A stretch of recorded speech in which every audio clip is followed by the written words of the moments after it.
Fox 61 News at 10 starts now. Right now at 10, breaking news in Connecticut's tightest race in Congress. Democrat Jahana Hayes projected to win re-election. We'll hear from her tonight. And new details after a man is shot and killed in an attempted robbery in one Connecticut city. What we're learning about the suspect in this homicide tonight. And a former soccer coach at Yale is sentenced for his role in a national college admissions bribery scandal.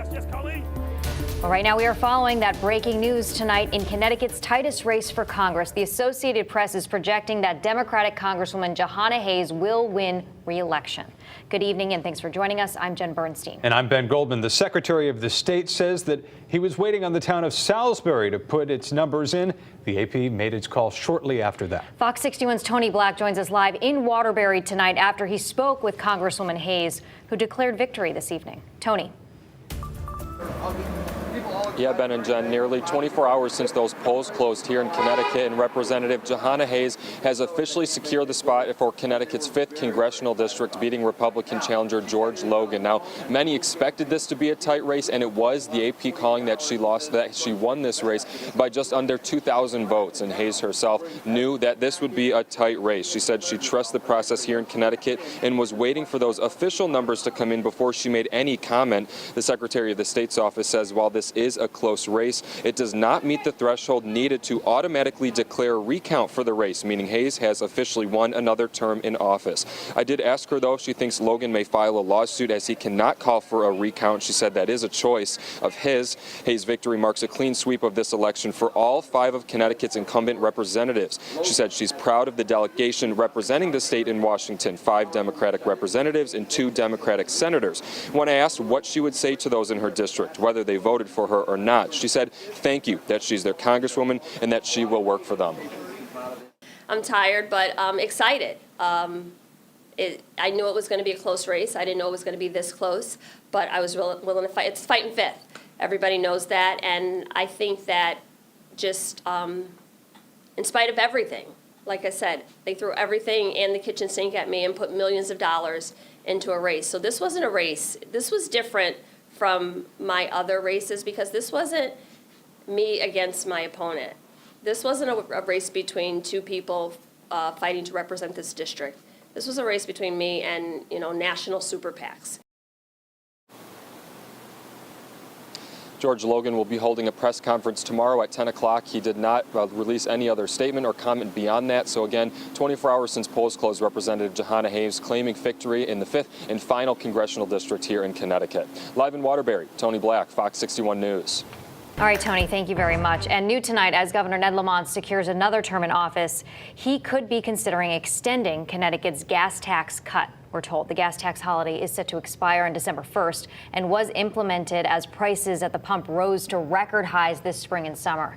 Governor Lamont says that he wants to see if the state can afford extending the tax holiday while also making sure there's enough revenue to fix roads and bridges. The governor also says that he asked his budget director to review state gas tax revenues and budget reserves before the General Assembly convenes in January. And for the latest election results, visit fox61.com. You can also download the free Fox 61 News app for the latest numbers as well. All right, we're following some breaking news tonight in Hartford as police are investigating a homicide right now. Yeah, this happened near Main and Capon Streets in the north end of the city this evening. Fox 61's Gabby Molina joining us live near the scene of that homicide with what we're learning tonight. Gabby.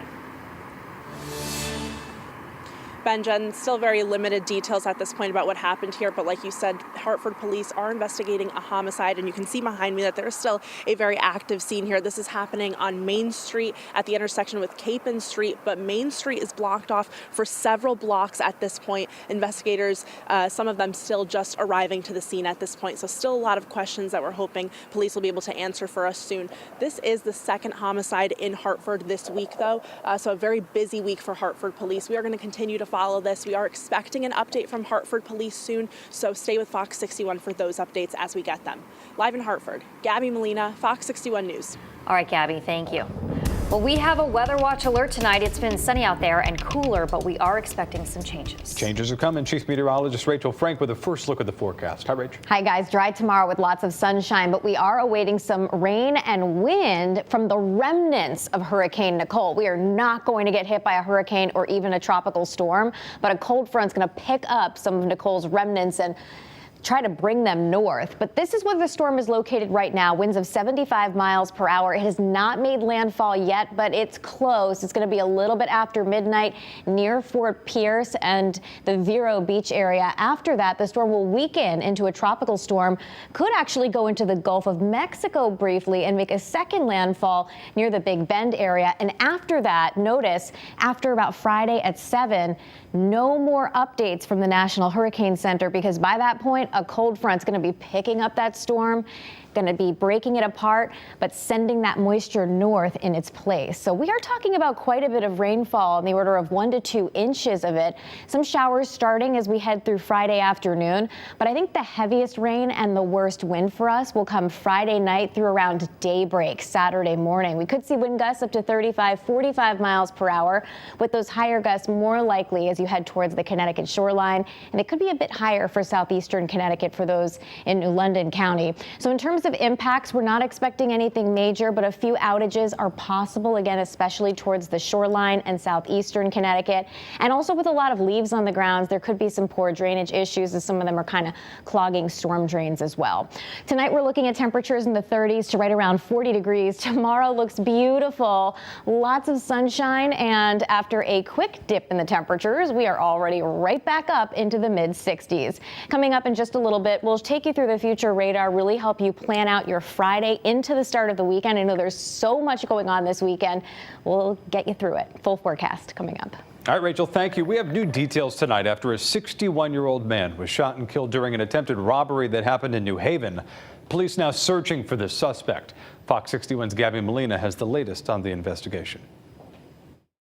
It's thanks to some surveillance video that police were able to get some clues into what led up to that shooting. They're also hoping that it will help them catch their suspect. New Haven police are asking for the public's help in identifying the person seen in these photos. Police say he's a suspect of a homicide that occurred in the parking lot of the GI package store on Ferry Street Tuesday night. I saw the person on the ground, and the police showed up here and they blocked off both sides of the street so professionally and so quickly that I hope they got information to put this crime to rest. New Haven resident Dan Davidson was walking home from work when he came across the crime scene. Surveillance video obtained by Fox 61 shows the moments first responders arrived to find the victim on the ground. He has been identified as 61-year-old Mark Papakota of New Haven. Police say he was taken to the hospital but later died. Employees at the package store told Fox 61 he had just been in the store moments before he was shot. Police say surveillance video is playing a role in their investigation. In the video, it appears as if the suspect is attempting to rob Mr. Papakota before shooting him.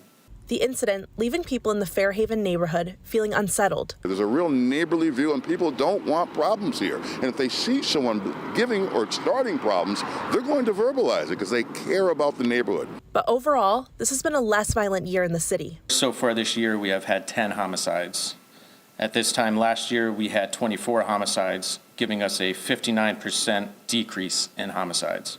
Again, if you think you recognize the person in those photos or have any information on that shooting, you are asked to call New Haven Police. You can report information to them anonymously. We have the number for you up on our website, fox61.com. In New Haven, Gabby Molina, Fox 61 News. All right, Gabby, thank you. And new at 10, a Bristol man and his girlfriend are facing charges after they're standing accused of committing more than 30 robberies all across Connecticut. Connecticut's U.S. attorney says 44-year-old Lonnie Cross and 40-year-old Rebecca Barbara robbed 34 convenience stores, mini markets, and liquor stores between September 5th and October 13th. Those robberies reportedly happened in the greater Hartford, New Haven, Waterbury, and New London areas. Cross was out on parole when he was arrested and remains in jail.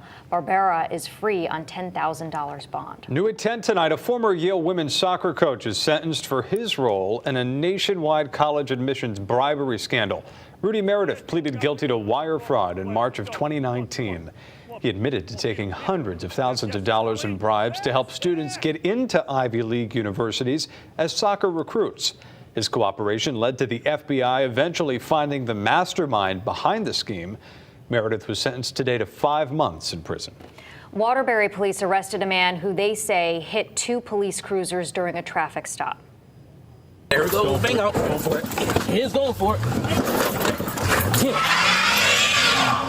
Don't do it. Yeah, we're getting a look at this body cam video tonight. It shows police attempting to pull Willie Rodriguez over on Knollwood Circle last night, but instead, police say he accelerated and hit 2 cruisers. While placing Rodriguez under arrest, police found a rifle in his car, and they say he did not have a pistol permit and also had a court order prohibiting him from having any kind of firearms. He's being held on more than $500,000 bond.